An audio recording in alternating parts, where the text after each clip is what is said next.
فستیوالا پیکوژیان اجلای انستیتوتا کلپور کردی و کلیجا و کلیتیا زانست مروادیل زانینگه هزا خواهد کرن. دوی فستیواله دا چندی نوینه و سیدی و پردوکن کلپوری و فلکلور کردی جه حیران و حیرانو کو یارین کردی و استران گالرین هر ولاتا که کرد لیجین برچاف کربون.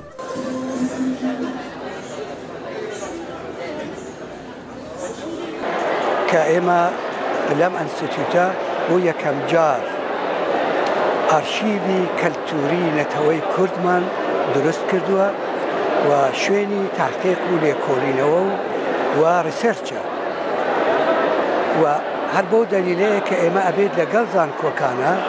ولقل جيلي تازا كدينن أو كومال قابت هيبت خند كاركان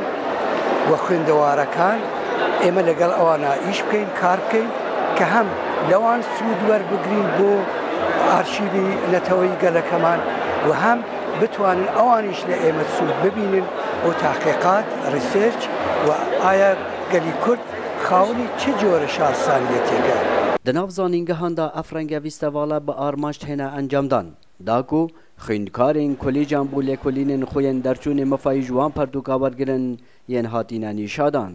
بلش بنا بدن گله گرنگه هم مروف کاتوری خزاندن هم مروف های پیکوژیان زانیدن چپینا بدن چونکی نکدا یه کمالگه که دا یا جوازش مروف یا جوازش کاتوری چپینا بدن اپریشنگه تو سال کو مروف پیک و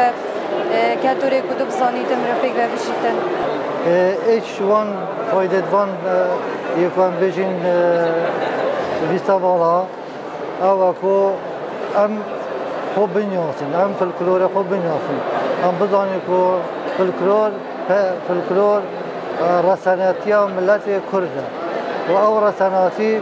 حتی نبیتن او نیاتی یا بگاوه ام نشن دیو دل خود چیده بر همین پرانیا سترانبیجین کرجلای انستیتوتا کلپوری و برنگ زانستی هاتینه چکرنو جواندا بونه رزگار بونه سلام بالایی دنگ امریکا دهک